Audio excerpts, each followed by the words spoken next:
Indicator है, red cabbage भी एक नेचुरल इंडिकेटर है, लिटमस भी एक नेचुरल इंडिकेटर है, जबकि फेनोक्सिलिक, मिथाइल ऑरेंज ये सब क्या है आपका आर्टिफिशियल इंडिकेटर। टर्मरिक का यदि हम लोग एक्चुअल कलर का बात करें तो इसमें जो डाई होता है उसका एक्चुअल कलर क्या होता है येलो, उसका एक्चुअल कलर क्या होता है येलो। इसी टर्मरिक को यदि एसिड में डालेंगे तो कोई चेंज नहीं आएगा, जबकि इसको यदि हम लोग बेस में डाल देंगे तो इसका कलर क्या हो जाता है रेड हो जाता है। देखे होगे तुम लोग, देखना कभी कपड़ा वगैरह पे सब्जी वगैरह तुम लोग जल्दी जल्दी जैसे भोज वगैरह में जाते हो ना पार्टी वगैरह में, तो नहीं होता है कि भाई कहीं अगला ज्यादा ना खा ले और कम ना हो जाए, इसलिए तुम लोग क्या करते हो जल्दी जल्दी खाते हो, जल्दी जल्दी खाने के चक्कर में कहीं गिर गया कपड़ा पे गिर गया, उसके बाद जाकर सर्फ से धुल दिए, जैसे ही सर्फ या साबुन से धुलते हो उसका कलर जो है हो जाता है रेडिश ब्राउन। लो जादू हो गया क्या वहां? नहीं सर, केमिस्ट्री जादू ही तो है, जादू नहीं हुआ है, वहां पर केमिकल रिएक्शन हुआ है। टर्मरिक का जो येलो डाई था उसके बीच में जो सब्जी में मसाला था ना उसमें हल्दी भी था, हल्दी का जो येलो डाई था उसके बीच में, और आपने जो साबुन उस पे सोप घिसा उसके बीच में, ये दोनों के बीच में जब रिएक्शन हुआ तो जो सब्सटेंस का फॉर्मेशन हुआ वो रेड इन कलर होता है, दैट्स व्हाई उसका कलर क्या हो गया रेडिश ब्राउन। नेक्स्ट है तुम्हारा रेड कैबेज, जिसका एक्चुअल कलर कैसा होता है रेड होता है। इस रेड कैबेज को यदि एसिडिक सॉल्यूशन में डालोगे कोई चेंज नहीं, रेड का रेड ही रह जाएगा, मींस रिमेन्स रेड। बोले तो रिमेन्स रेड मतलब नो चेंज, रिमेन्स रेड मतलब नो चेंज, कोई चेंज नहीं होगा। और वही यदि बेस में डालोगे इसका कलर हो जाएगा ग्रीन, इसका कलर हो जाएगा क्या ग्रीन हो जाएगा। लो भाई अब मालूम चल गया ना कि एसिड कौन है बेस कौन है, मालूम हो गया ना। अब एक बहुत अच्छा एग्जांपल तुम लोगों को बताना बच गया है। जस्ट सपोज कि तुमको 3 सॉल्यूशन दिया गया, ये जनरली क्वेश्चन आ भी जाता है कभी कभी एग्जाम में, ठीक है, ये लिखिए सब कोई बचा हुआ है, लिखो।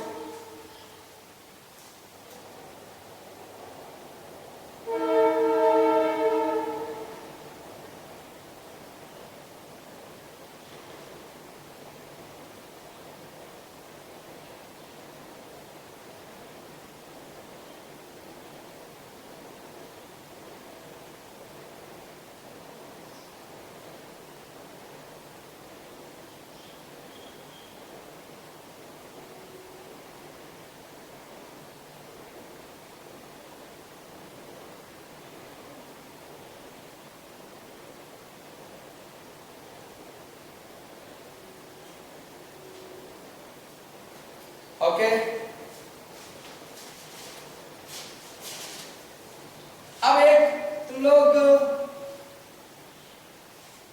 हाइड्रोजना फ्लावर का नाम सुने होंगे, अरहुल का फूल जानते हो, अरहुल का फूल, हाँ अरहुल का फूल, ठीक है, उसका पेटल्स मतलब वही coloured part of that flower, China rose जिसको तुम लोग बोलते हो, ठीक है, चाइना रोज लेकर आओ, वो भी एक इंडिकेटर है। कैसा इंडिकेटर है मैं प्रूफ कर दूंगा भाई, लेकर आओ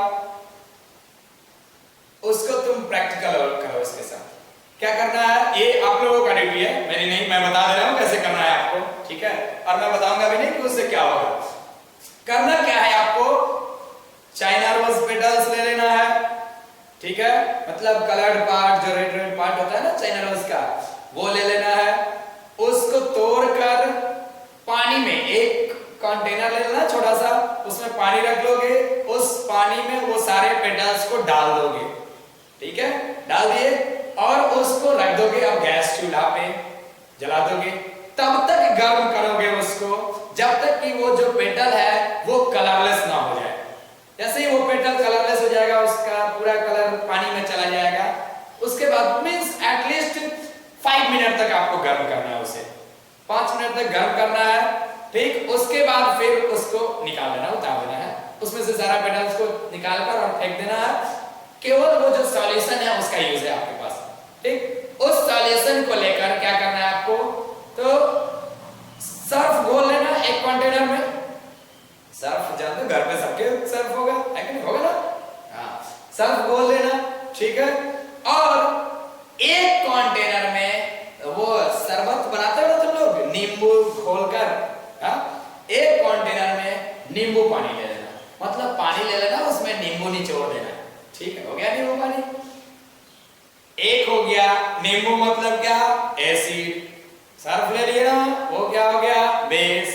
अब जो तुमने अभी सॉल्यूशन निकाला था चाइना रोज पेटल से, वो क्या हो गया, इंडिकेटर।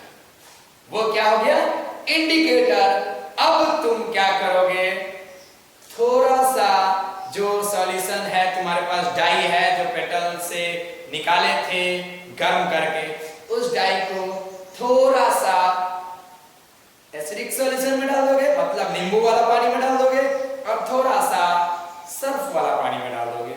कलर चेंज क्या हो रहा है वो देखकर मुझे बता देना कमेंट करके नीचे, या फिर तुम जो है अपना एक नीचे एक और लाइन ऐड कर लेना, ठीक है। China rose indicator, natural colour, colour in acid, colour in base, it's your duty, okay. You may do it now? Yes, good. Good. Now we will move towards the next topic.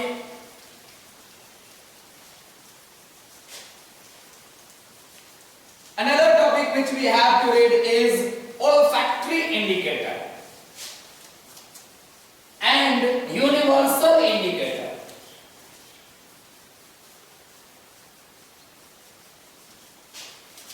दो term है हम लोगों के पास। अभी तो सबसे पहले पढ़ेंगे हम लोग olfactory indicator. What is an olfactory indicator?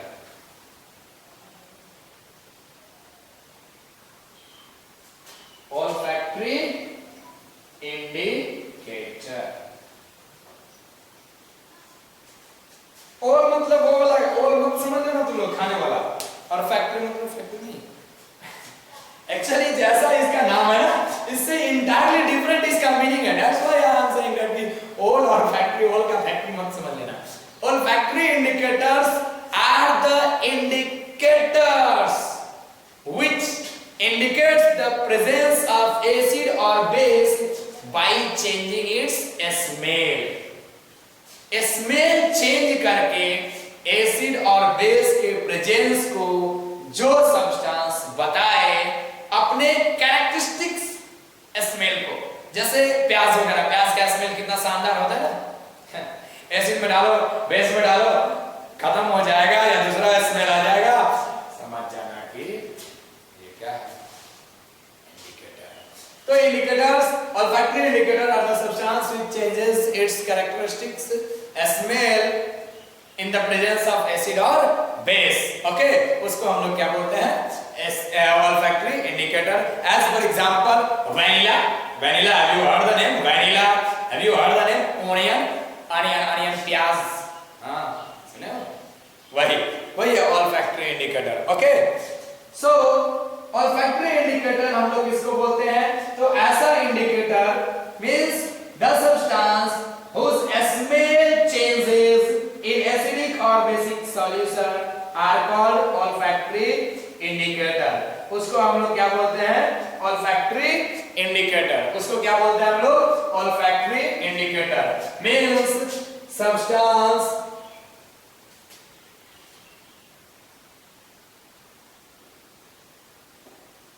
which changes its smell in acidic or basic solution, ठीक है, are called olfactory indicator, are called olfactory indicator. उसको हम लोग क्या बोलते हैं, olfactory indicator. Example, as for example, vanilla extract. Have you heard of it? Yes. Onion. Right.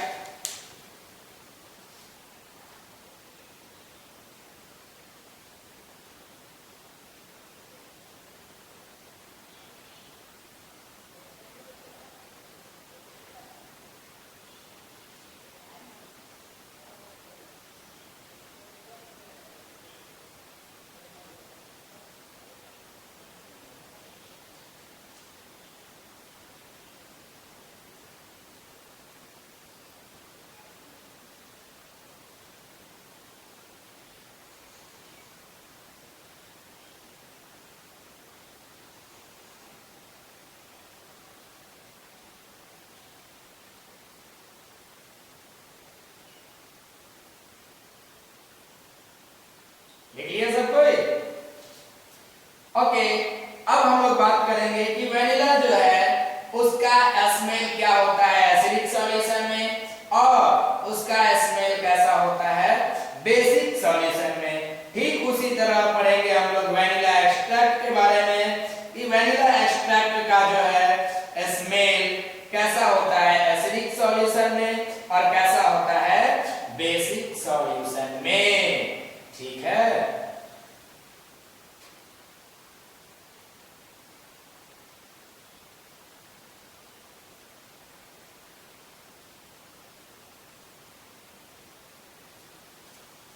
तो अब हम लोग आते हैं वेनिला एक्सट्रैक्ट में। वेनिला फ्लेवर इसका अपना एक स्मेल होता है। यदि बेस में डालेंगे, ठीक है, बेसिक सॉल्यूशन में vanilla extract loses it's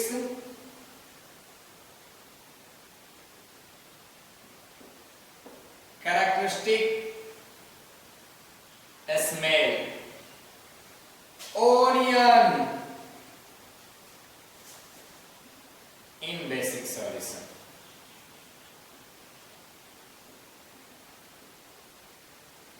Basic solution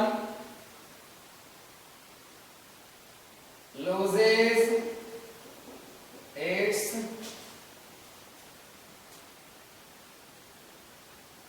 characteristics smell. Loses its characteristic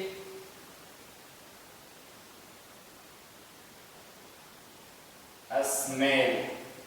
While acidic solution can't destroy the smell of vanilla extract or onion का या फिर vanilla extract का जो स्मेल होता है उसको एसिडिक सॉल्यूशन डिस्ट्रॉय नहीं कर सकता है। It means acidic solution can't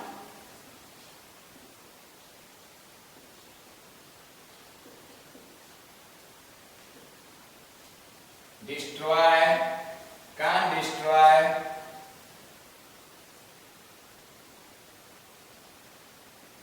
characteristic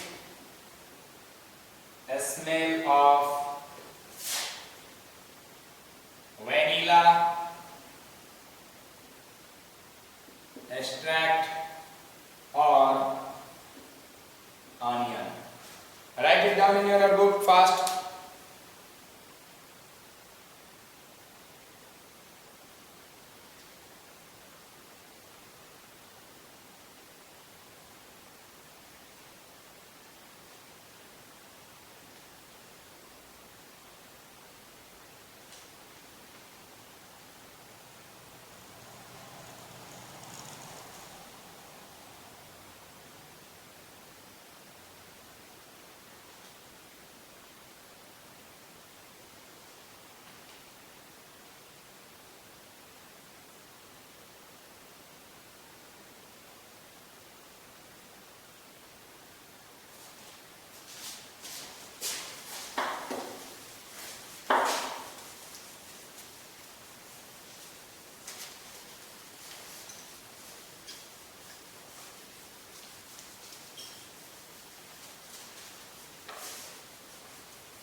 universal indicator, next topic is universal indicator. तो an indicator which shows the strength of acid or base by changing its color। Universal indicator किसको बोलते हैं? तो universal indicator जो है बहुत सारे dies का मिश्रण होता है, ठीक है, इसमें बहुत सारे डाइज होते हैं और according to the strength of acid और बेस उसका कलर होता है। जैसे कितना स्ट्रांग है, कितना वीक है, मीडियम स्ट्रांग है, मीडियम वीक है, बहुत वीक है, बहुत स्ट्रांग है, उसके अकॉर्डिंग कलर रहेगा। स्ट्रांग एसिड है डीप रेड, थोड़ा सा वीक है मतलब कंसंट्रेटेड है तो डीप रेड, डाइल्यूट है तो रेड, लाइट रेड, पिंक, ऐसे मतलब कलर चेंज होगा स्ट्रेंथ के according. Depends on pH value, 7 है, 8 है, 6 है, 9 है, 10 है, और उसके अकॉर्डिंग जो है बता देगा कि हाँ वो एसिड कितना स्ट्रांग है, वो एसिड कितना वीक है, वो बेस कितना स्ट्रांग है, वो बेस कितना वीक है, ये सारा चीज बता देगा हम लोगों को कौन? Universal indicator.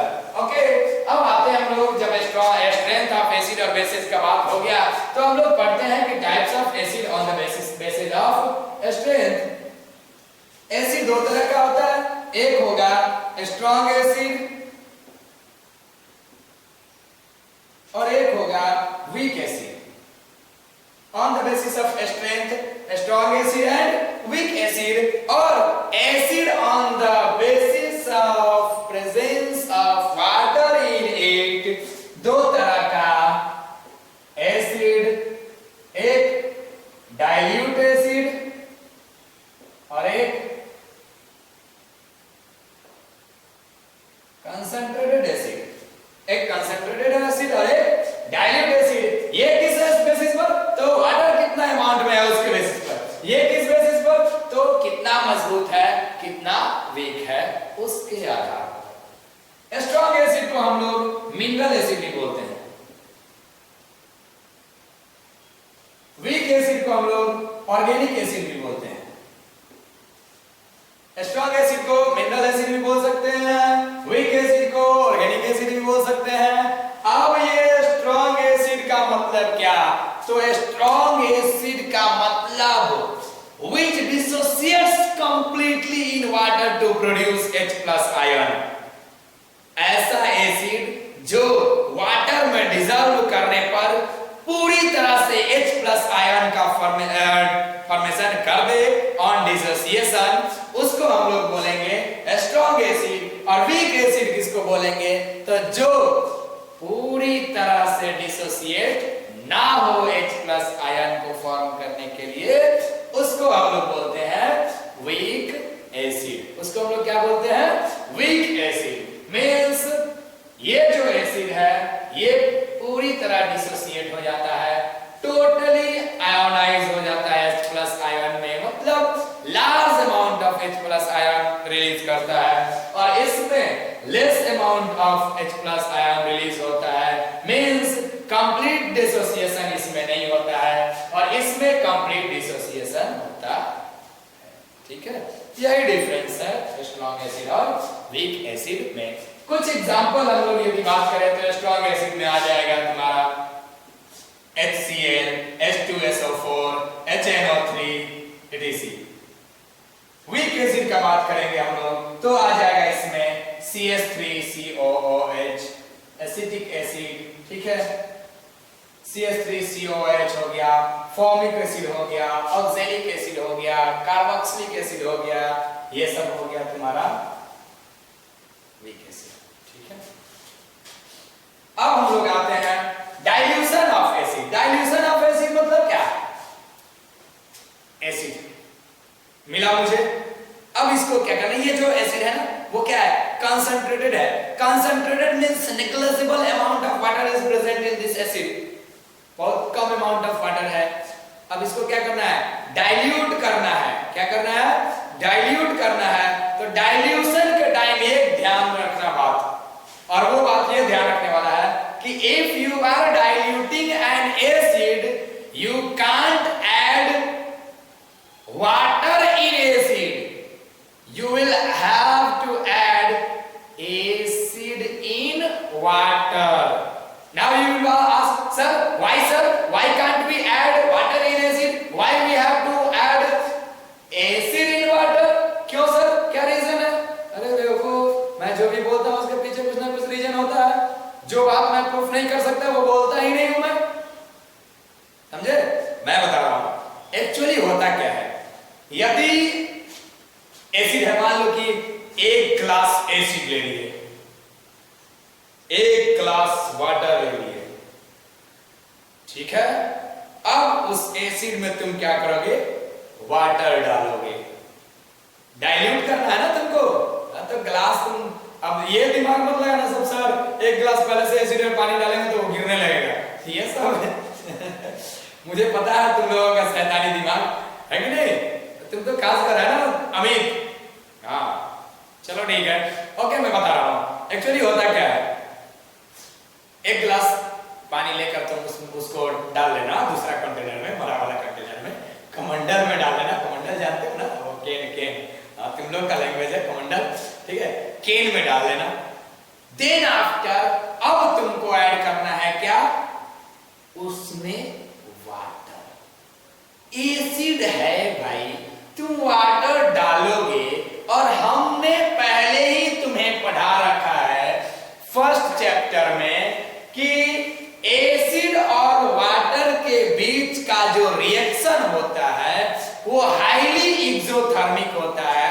हाईली एक्सोथर्मिक मतलब क्या, लार्ज अमाउंट में हीट रिलीज करेगा, और जब लार्ज अमाउंट में हीट रिलीज करेगा तो वो वाटर जो तुम एसिड में डालोगे वो क्या हो जाएगा, वेपराइज हो जाएगा, वेपर बनेगा। वेपर बन के वेपर जो बनता है वो जमीन की तरफ भागता है, नीचे की तरफ भागता है ना, ऊपर की तरफ भागता है। और यदि गलती से हम लोग क्या करते हैं, शरबत बनाते हैं तो क्या करते हैं, ऐसे करके मिलाते हैं, ऐसे नहीं ना मिलाते हैं, ऐसे कर लेते हैं, तब ऐसे मिलाते हैं, आराम से फेस नजदीक रहता है, प्रेम से मिलाते हैं। गलती से वैसे उसी प्रेम से यदि इसको भी मिला रहे हो, वेपर निकला, मुंह जला देगा, दहेज खत्म हो गया। 2-4 लाख दहेज तो कम हो ही जाएगा, हो जाएगा ना। इसलिए हाँ, वैसे मैं इसके अगेंस्ट हूँ, कोई बात नहीं है, ठीक है। बट फिर भी यदि मुझसे पूछा जाएगा कि सर दिस इज राइट और wrong, this system should be continue और be stopped, then I will say no sir, if we will stop this system we will be in danger, ठीक है। कोई अच्छा ठीक है, आगे बढ़ते हैं हम लोग, देखते हैं क्या है कि यदि एसिड में पानी डाल रहे हो तो पानी क्या हो रहा है, कम अमाउंट में, लेस अमाउंट में जा रहा है ना उसमें। अब वो जो हीट रिलीज हुआ ये दोनों के बीच में रिएक्शन होने के कारण वो हीट सफिशिएंट था इस थोड़े से वाटर को वेपराइज करने के लिए। मगर वही यदि वाटर एक गिलास रखे हो केन में, एसिड डाल रहे हो तो एसिड ड्रॉप बाय ड्रॉप डाल रहे हो, और जब एसिड ड्रॉप बाय ड्रॉप डाल रहे हो तो वो एसिड क्या करेगा, हीट तो रिलीज होगा, मगर इतना औकात नहीं होगा उस हीट का कि जो पूरे एक ग्लास वाटर को एक बार में वेपराइज कर दे। और जब एक बार में उसको वेपराइज नहीं कर सकता है, वेपर ऊपर उठेगा नहीं, वेपर ऊपर उठेगा नहीं, फेस जलेगा नहीं, फेस जलेगा नहीं, दहेज कम होगा नहीं, और दहेज कम नहीं होगा, सब ठीक है कि नहीं? नहीं, इन सिंपल फेस जल जाएगा बाबू, दहेज तो बाद के बाद है, पहले तो दर्द होगा, फेस जल जाएगा, तुम्हारा चेहरा खराब हो जाएगा, ठीक है। तो to prevent burning, to prevent the hazardous effect we should have to add acid in water, not okay clear. तो डाइल्यूशन कैसे करेंगे, हम लोग एसिड में वाटर मिला देंगे, नहीं बाबू, वाटर में एसिड मिला देंगे, ठीक है। ओके तो यहां तक हम लोग का क्लियर हो गया कि स्ट्रॉन्ग एसिड किसको बोलते हैं, वीक एसिड किसको बोलते हैं, कंसंट्रेटेड एसिड किसको बोलते हैं, डाइल्यूट एसिड किसको बोलते हैं। बस सिंपल सी बात है, डाइल्यूशन ऑलरेडी आई सेड ना कि adding water in concentrated solution is called dilution.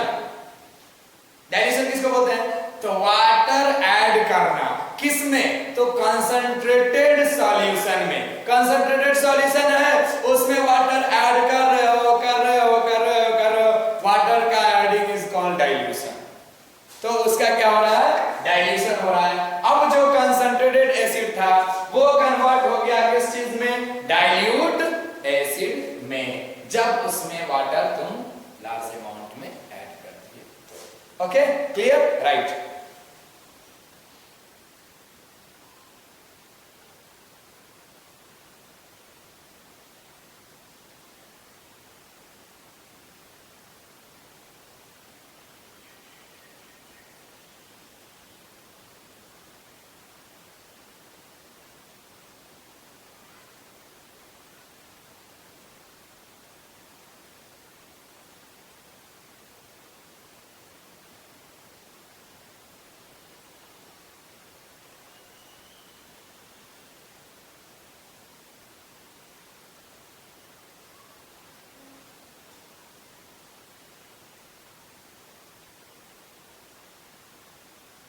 अब आते हैं हम लोग नेक्स्ट टॉपिक पर, properties of acid.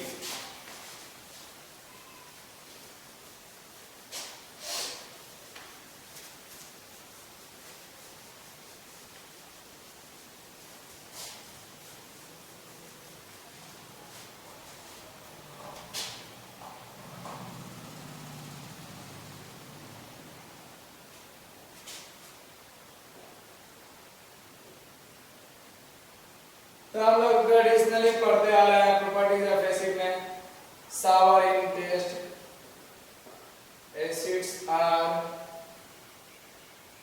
sour in taste, they turns blue litmus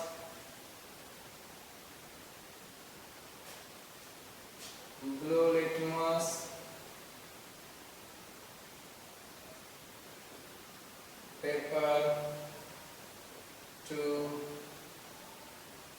red.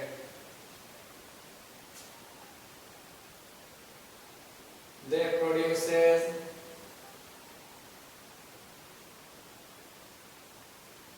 H plus ion in excess when dissolved in water. Example